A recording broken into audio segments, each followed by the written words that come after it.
love that new little hand motion. You can practice that.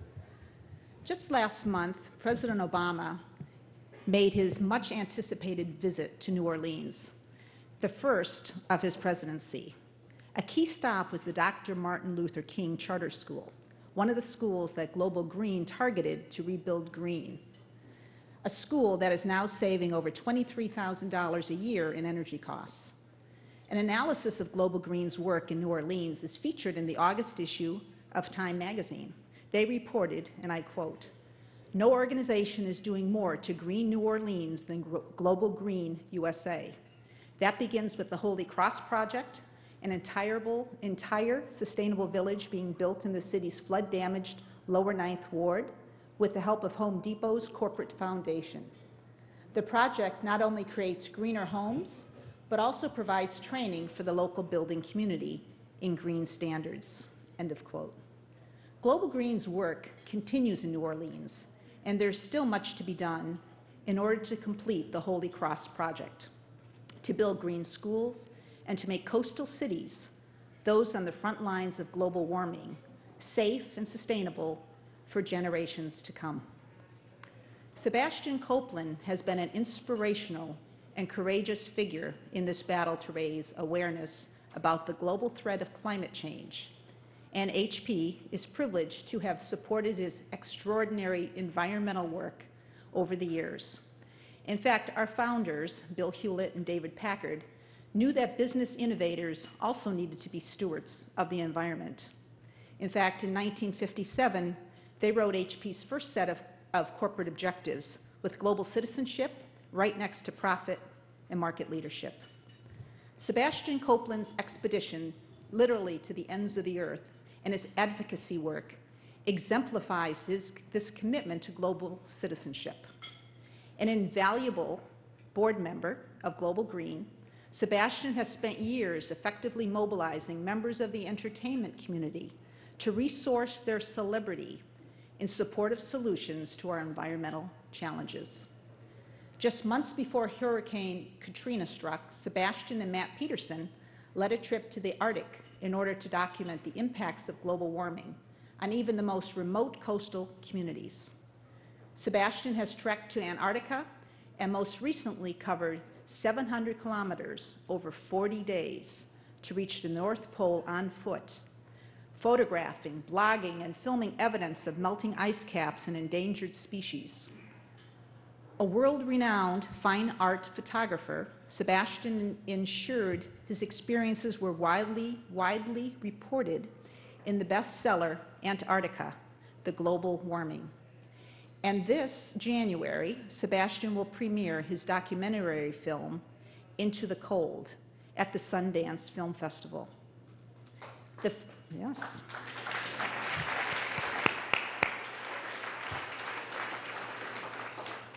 The film retraces Sebastian's North Pole expedition, and HP is proud to have made both efforts possible. The Founders Award celebrates an individual who combines extraordinary contributions to Global Green with exemplary environmental leadership. As a truly hands-on board member, a master artist photographer, a courageous adventurer, and an individual of immense caring and conscience, Sebastian Copeland is truly deserving of the Founders Award. Spectacular.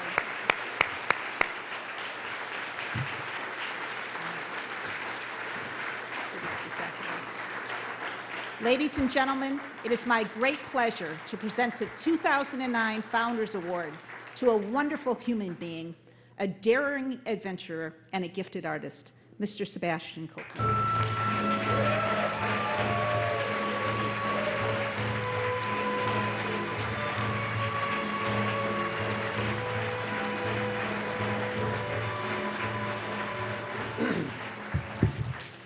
Thank you, Engelina, for these kind words. You know, I've been on the board of Global Green for a little while, and every year for these awards we circulate a name list of submissions and for approval and vetting by the board.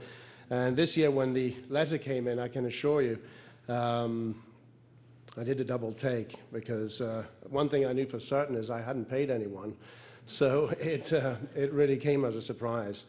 I was humbled then, as I am now, by this honor, as I know only too well the names of the people who preceded me.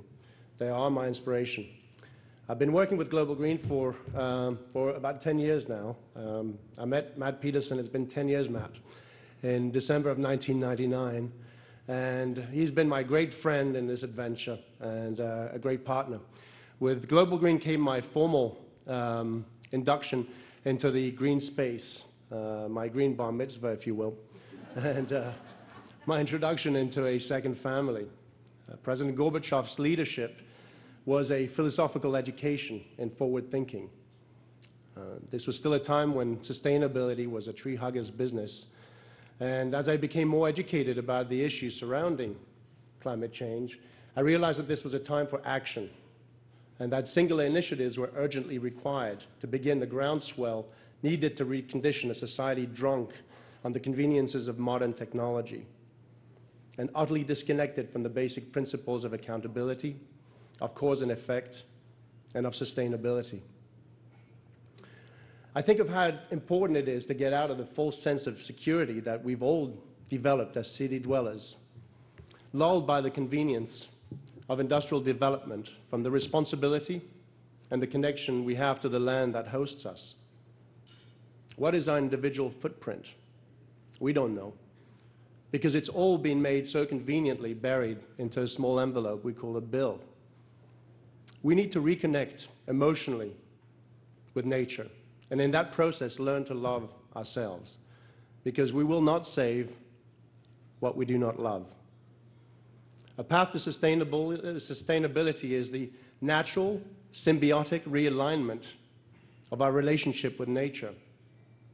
That is the future of technology. Without it, we will soon drown in the tears of the earth as it swallows our cities and forces on us a reckoning of an order that we forgot. To be clear, the issue has never been about saving nature. The issue has been and is today about saving ourselves from ourselves. Churchill used to say about America that it always makes the right decision, but that it usually takes exhausting every other possibility before getting there. And the same could be said about humans. I'm often asked whether I feel optimistic or pessimistic for our future prospects on this planet. I have traveled the poles, both north and south, which are ground zero for climate change. And the signs there are unmistakable. And I don't have a crystal ball, and I cannot tell you when and how it will change and what the time frame is. And while it is difficult to be optimistic when examining the scientific data, it is out of step to be pessimistic when witnessing the inspired capabilities of the human spirit.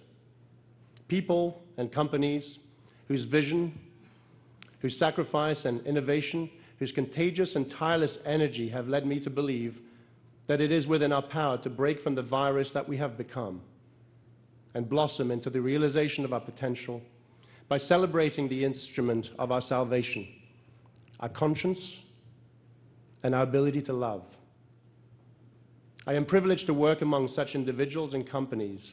Take HP, for instance, who's been one of my longtime supporters and who ranked #1 on Newsweek's recent ranking of the greenest companies in America. And take my peers and friends at Global Green, many of whom are here tonight. If I get the nod tonight, there's a mounting army who have taken arms to raise our consciousness, but mostly go unnoticed. It is up to us, a united coalition of Earth's citizens, to maintain pressure on our governments, our business leaders, and mostly ourselves, to effectively implement measures to address climate change. It is within all of us to be advocates. And if you already are one here tonight, then this one's for you. Thank you very much.